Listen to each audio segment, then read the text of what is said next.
Hey everyone, welcome back to the Learn With Me series where I dive into ServiceNow one piece at a time.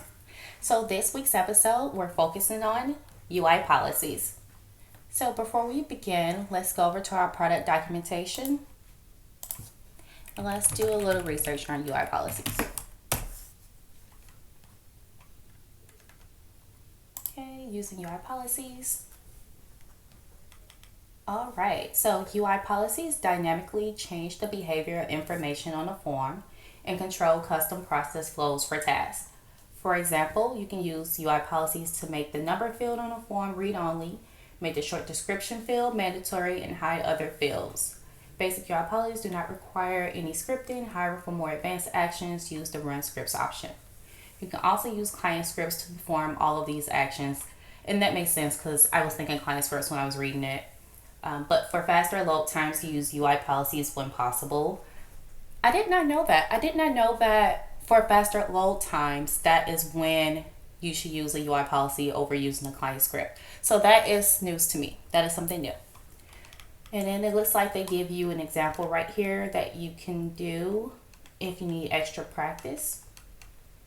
So today we're going to do something pretty simple. I'm going to use the incident table. So we're going to go to the form on the incident table.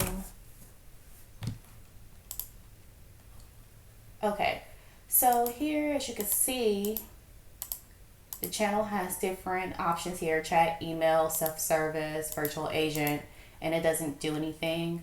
But if you change the state from new to say on hold, an on hold reason pops up. And then of course some of these things are mandatory depending on what you change the state to as well. So like if you go to resolved, it'll make it mandatory.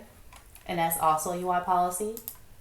So for demo purposes, I just kind of want to do it like the same way we have the on hold here and how the on hold reason populates. I want to do the same thing for the channel. So when we click on email, an email field will populate basically. So first, before we are able to do the UI policy, we need to create an email field and add it to the form. So let's do that. Let's go over to additional actions. Let's go configure form layout. And yes, we'll be leaving. Okay. And so there is no out of box email field. So we will create a new field. So it's pretty simple actually. We'll just make the field email. It'll be a string type so we can type it in, and then it'll be a small. Okay, so let's go ahead and add that. And then let's just move that one up under channel and save.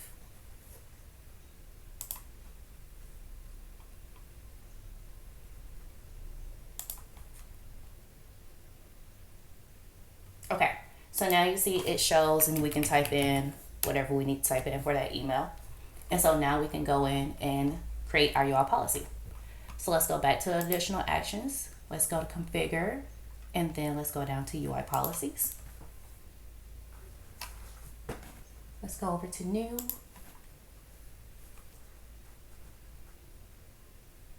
It's loading pretty slow. There we go. And since we did it from the form, we were already on a table, so it auto populates. If you went through the all menu and went to the UI policies, then you would have to manually put in what table it was on. Okay, so short description. I want to make it to where I know exactly what I did. So let's see. Let's do no. So let's say hi email field unless selected and something like that. Okay, so it's active. Okay, when to apply. So these are the conditions that we're setting up to show when exactly this UI policy should be running. So we want it to work when the channel field is email. So that's what we wanted to do. I think reverse the effects of the UI policy actions when the condition is evaluated to false. Let's uncheck that. Okay, so let's go ahead and save. And we're saving so we can stay on the form rather than pressing submit, because after this, it should populate a related link for yes UI policy actions. And we're going to add the UI policy action because then we need to show what we want it to do. So let's go over to new. Okay, so the field that we want to deal with now is Spirits channel. Let's go down. We want email. Okay, so let's make it mandatory. We want it to be mandatory and we want it to be visible. When those conditions are met, this is what it should do. So let's submit that any day now. When it loads slow like that, I want to do the do do do do like that sound. Okay, so everything is in here. Let's update it. Alrighty, now let's go see if we did that correctly.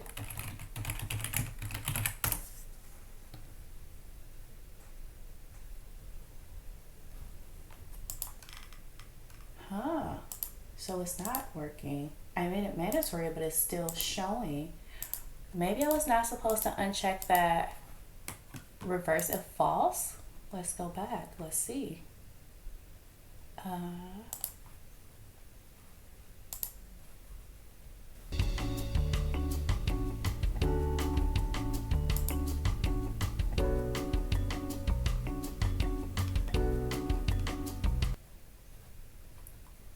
All right.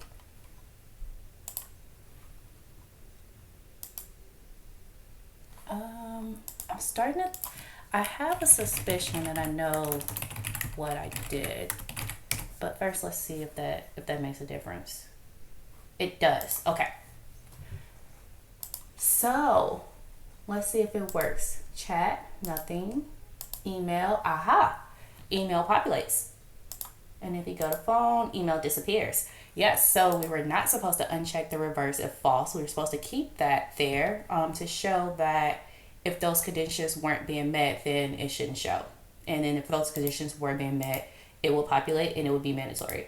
So that shows our first little debugging that we've done so far in our episodes. And we figured it out and we got it to work. Sometimes you have to go in and figure out what's wrong with everything, but we've done it. So that is a UI policy. And I hope you guys had a great weekend and I will see you all next week.